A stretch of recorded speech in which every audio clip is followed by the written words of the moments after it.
KPK tengah menjadwalkan klarifikasi terhadap Kaisang Pangarep terkait kasus penggunaan jet pribadi. Sementara peneliti Pukat UGM menilai KPK harus segera melakukan pemanggilan pemeriksaan terkait dugaan gratifikasi pada Kaisang. Ketua KPK Nawawi Pemulangu menyatakan telah memerintahkan Direktorat Gratifikasi dan Direktorat Pengaduan Masyarakat KPK untuk mengklarifikasi kasus jet pribadi Kaisang. Menurut Nawawi, posisi Kaisang saat ini tidak bisa dilepaskan dari keluarganya yang menjadi penyelenggara negara. KPK saat ini tengah menjadwalkan untuk melakukan klarifikasi pada Kaisang. Namun Nawawi mengaku belum mengetahui di mana Kaisang saat ini. Orang Kaisang sebagai bukan penyelenggara negara, kita harus melihat Kaisang kaitannya dengan penyelenggara negara gitu. Ada keluarganya atau apa. Saya seperti Pak Alex gitu. Nah kemarin kan bilangnya udah diarahkan ke deputi gratifikasi itu. Apakah itu? Iya, kita memang sudah memerintahkan Direktorat Gratifikasi dan Direktorat Pengaduan Laporan Masyarakat. Kita sudah memintakan untuk mereka melakukan klarifikasi gitu. Kaisang kan nggak bisa dianggap secara personal. Semua publik mengetahui bahwa Kaisang adalah bisa dilanjutin gitu kan, gitu. Sudah dipahami, jadi kaitannya ke situ gitu. KPK punya kewenangan untuk mengurusin hal-hal yang seperti itu. Tapi Pak, undangannya itu selesai Pak, estimasi pemanggilannya kapan sih Pak? Apakah dalam minggu ini Pak? Dijadwalkan oleh Direktorat LHKPN. Untuk diperiksa ya Pak ya? Pak, artinya KPK udah tahu keberadaan Kaisang di mana Pak? Iya Pak, sudah ada info Pak soal itu Pak? Tidak. Belum, Tidak Pak. tahu. Belum terinfo. Pak, hubungan juga pakai pesawat. Sebelumnya, Wakil Ketua Umum Partai Golkar Aceh Hasan Syadzili menyatakan Kaisang tidak bisa dikaitkan dengan gratifikasi dalam kasus penggunaan jet pribadi. Menurut Aceh, Kaisang bukan penyelenggara negara. Kan gini, Mas Kaisang sendiri kan bukan sebagai penyelenggara negara. Jadi sebagai seseorang yang bukan penyelenggara negara, tentu beliau tidak termasuk dalam kategori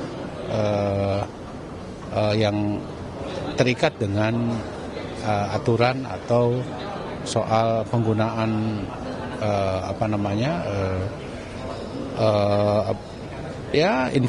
sesuatu yang sifatnya misalnya bisa mengikat kepada para penyelenggara negara itu. Gitu.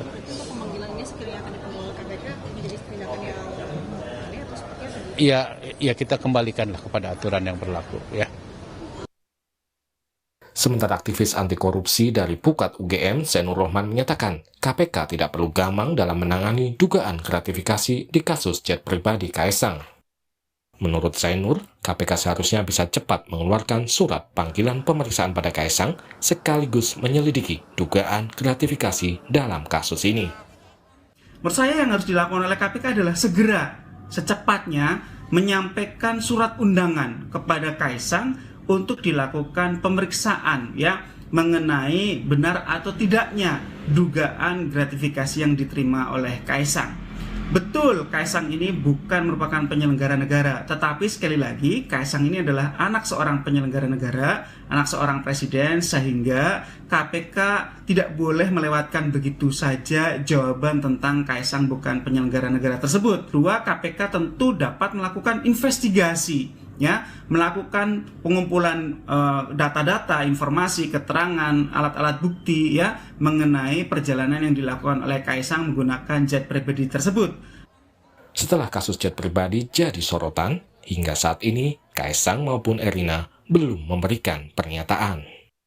Tim Liputan, Kompas TV. Apakah penggunaan jet pribadi oleh Kaisang bisa tergolong dugaan kasus gratifikasi? Dan bagaimana KPK seharusnya menangani kasus Kaisang? Kita bahas bersama peneliti Pukat UGM Zainur Rohman dan manajer riset tren Asia Zaki Amali. Kita juga sudah berusaha untuk menghubungi pihak dari KPK untuk ikut berbincang, namun masih belum berkenan. Selamat malam Mas Zaki, selamat malam juga Mas Zainur. Ya, selamat malam. Saya ke Mas Zainur dulu. Mas Zainur, jadi seharusnya bagaimana KPK menangani kasus ini? Karena kan sejauh ini dipanggil hanya dalam bentuk pencegahan. bukan penindakan? Ya kalau kita lihat KPK memang terlihat sangat gamang ya, ragu-ragu dan penuh dengan ketakutan merespon laporan dari masyarakat mengenai dugaan penerimaan gratifikasi terhadap Kaisang ini. Tentu yang pertama saya ingin menjawab apakah non penyelenggara negara itu bisa dijerat dengan gratifikasi. Konsep dasarnya memang gratifikasi itu hanya dikenakan aturannya untuk penyelenggara negara. Tetapi bukan berarti non penyelenggara negara itu tidak bisa dijerat. Kenapa? Karena ketika non penyelenggara negara itu memiliki kaitan dengan penyelenggara negara, maka bisa jadi gratifikasi itu juga bisa dikenakan kepada non penyelenggara negara. Dan ini juga ada jurisprudensinya di Mahkamah Agung. Ini sudah lama, tahun 70, tahun 80 itu sudah ada kasus-kasus di mana pemberian gratifikasi kepada penyelenggara negara itu bukan diberikan secara langsung kepada penyelenggara negaranya, tetapi diberikan kepada keluarganya. Jadi tetap tidak bisa mengelak kalau mengatakan, oh ini keluarganya, bukan penyelenggara negara, begitu. Tidak, jurisprudensinya sendiri dari Mahkamah Agung sudah ada. Yang kedua, apa yang harus dilakukan KPK? KPK harus melakukan proses penegakan hukum tanpa pandang bulu dengan prinsip equality before the law gitu ya. Terbaru kan kemarin misalnya KPK berhasil memproses Rafael Alun gitu ya, dari kasus penganiayaan terhadap anak berujung kepada pembongkaran kasus korupsi yang dilakukan oleh Rafael Alun. Maka yang harusnya dilakukan oleh KPK adalah melakukan pemanggilan kepada Kaisang. Oke, kalau dikatakan sekarang tidak tahu di mana keberadaan Kaisang begitu ya. Kalau nggak salah netizen tahu keberadaan Kaisang begitu ya, sehingga sebenarnya dimanapun di dunia ini berada ada perwakilan negara, misalnya melalui kedutaan atau konsulat di mana KPK bisa menyampaikan pemanggilan. Yang kedua, tanpa harus melakukan undangan atau pemanggilan kepada Kaisang pun, KPK bisa bergerak secara cepat untuk melakukan pengumpulan data, informasi, alat-alat bukti gitu ya. Jadi dilakukan full bucket gitu ya, agar apa? Agar ini bisa segera terang apakah ada tindak pidana atau tidak. Oleh karena itu segera harus perlu dinaikkan kita penyelidikan untuk mengetahui ada atau tidaknya tindak pidana. Nah ini Kalau dulu, dari Mas Zainur, maaf saya potong ya. Kalau kita bicara soal tadi yang Anda katakan, dia bukan penyelenggara negara, tapi dia bagian dari keluarga penyelenggara negara yang bisa saja mendapatkan fasilitas yang kita katakan gratifikasi, ikut dinikmati begitu. Tapi ini kan juga ada persepsi yang tadi kemudian disampaikan oleh Aceh Hasan yang menyatakan bahwa Kaisang itu bukan penyelenggara negara, jadi nggak bisa masuk delik gratifikasi. Itu jadi gimana? Kita dudukan itu dulu.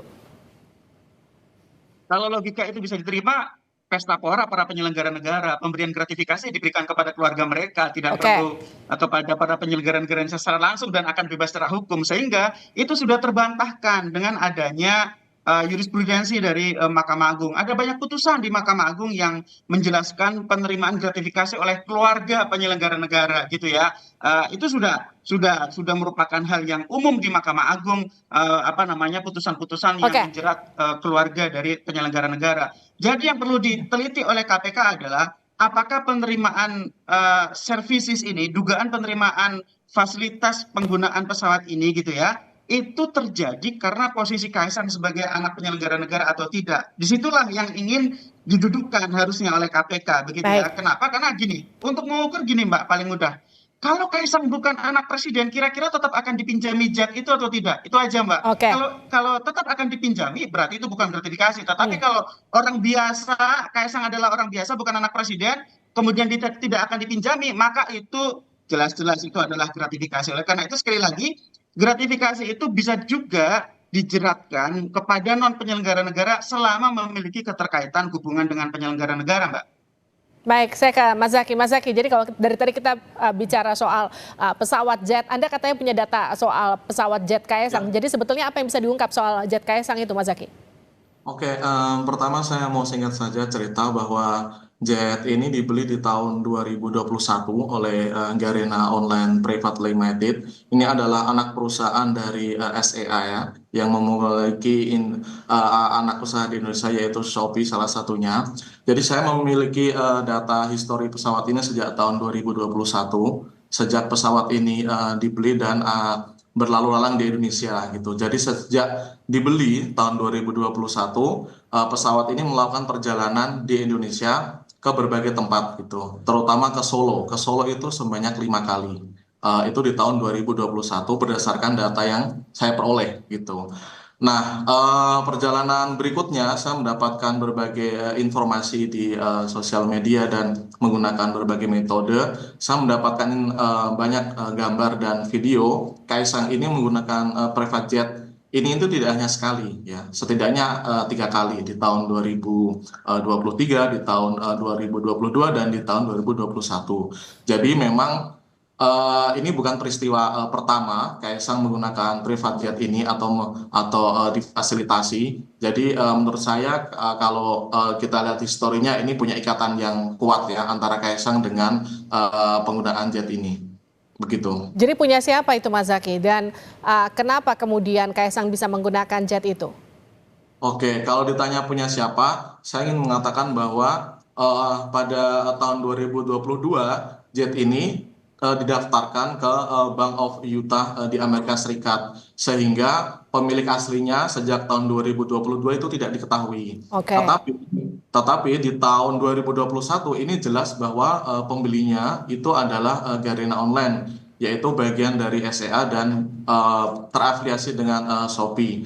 Nah, kemudian meskipun disembunyikan sejak tahun 2022 pemiliknya, kita tahu bahwa penggunanya itu salah satunya adalah Kaisang dan pemilik dari Garena atau yang terafiliasi dengan perusahaan induknya gitu.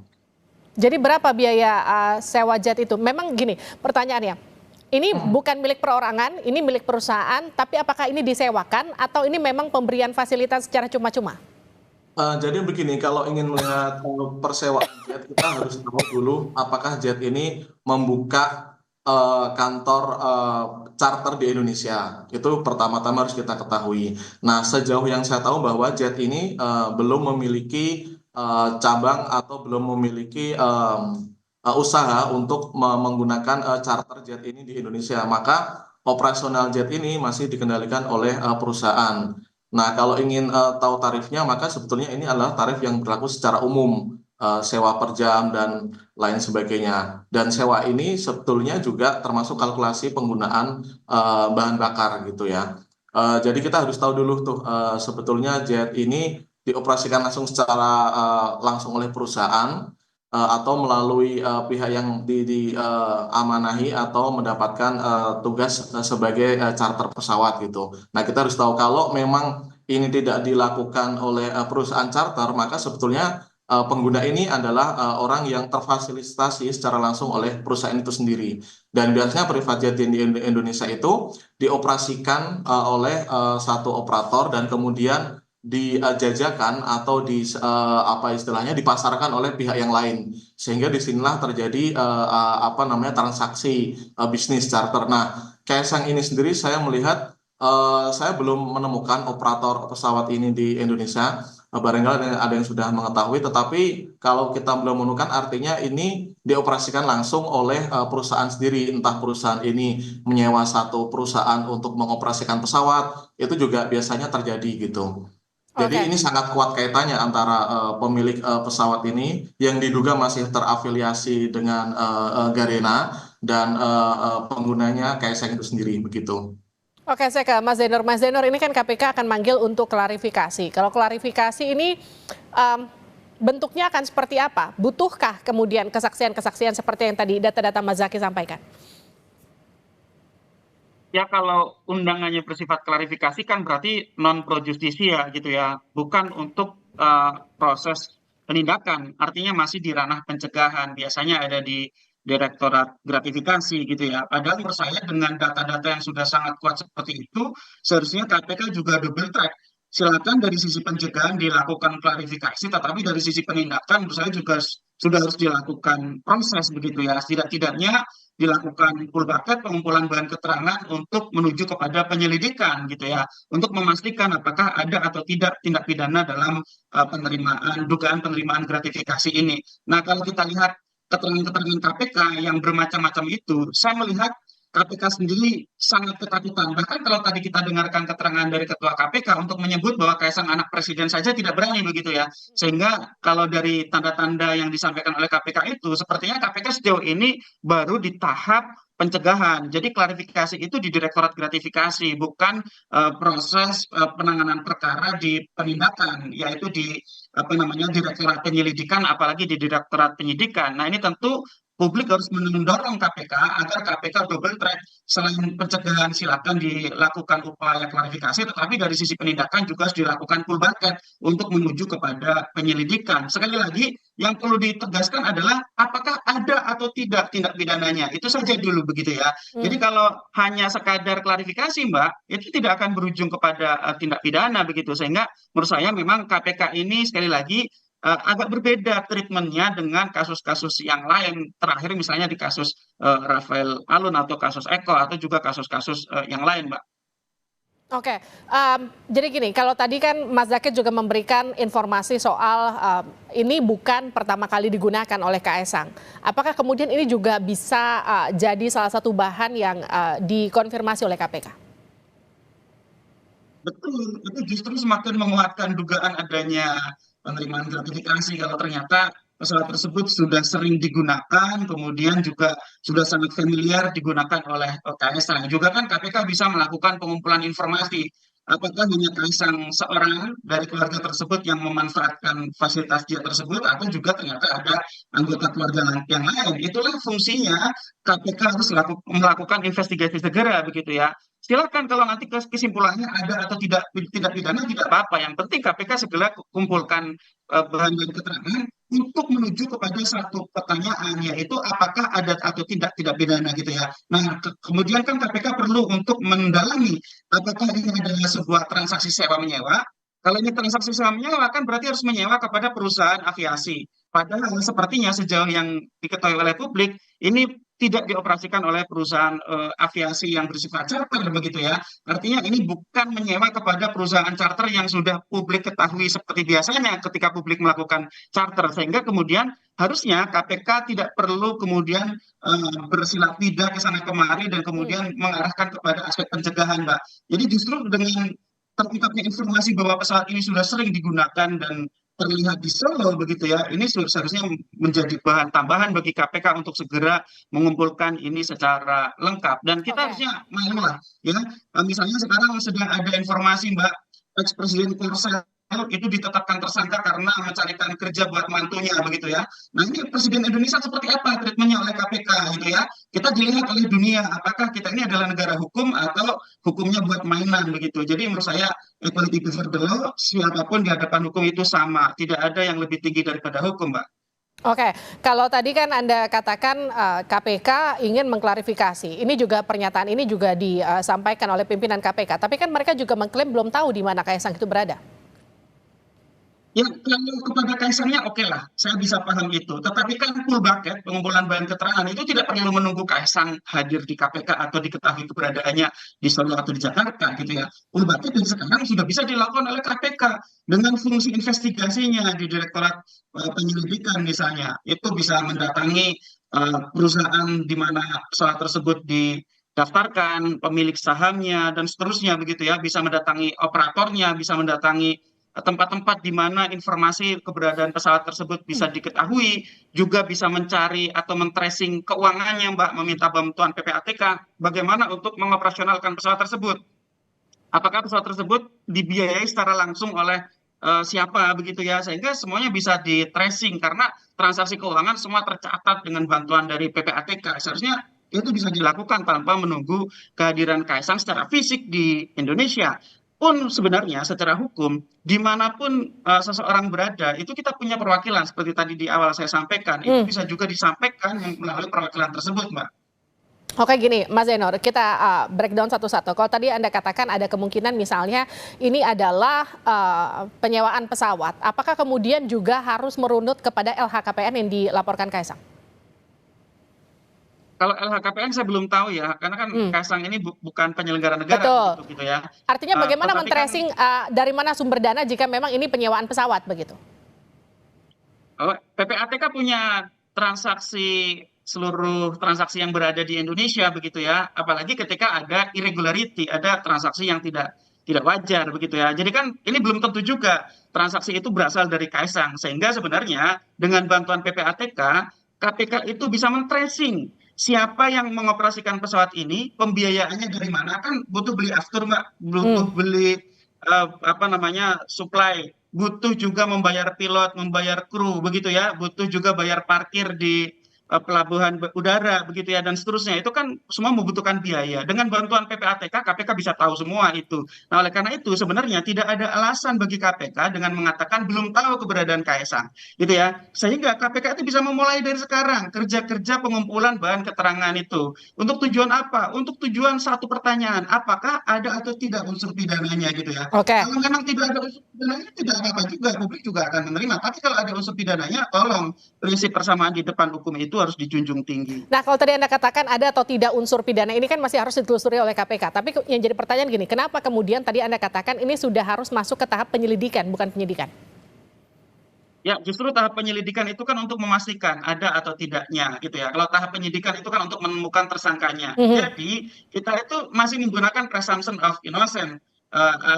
Kita menjunjung tinggi praduga tidak bersalah begitu ya. Sehingga dengan keterangan-keterangan yang sudah disajikan oleh publik sedemikian rupa di sosmed, dibantu oleh Mas Zaky dan kawan-kawan begitu ya, informasinya sudah sangat melimpah, kok ya KPK tidak segera memproses ini dari sisi penyelidikan begitu ya. Kalau kita ingat dulu Rafael Alun itu juga bermula dari inisiatif publik ketika publik melihat adanya injustice ya, ketidakadilan yang dialami oleh seorang anak dianiaya oleh anak pejabat, kemudian publik membongkar gaya hidup keluarga tersebut, kemudian membongkar berbagai kejanggalan-kejanggalannya. Kemudian KPK bergerak untuk mengumpulkan bahan dan keterangan alat-alat bukti begitu ya.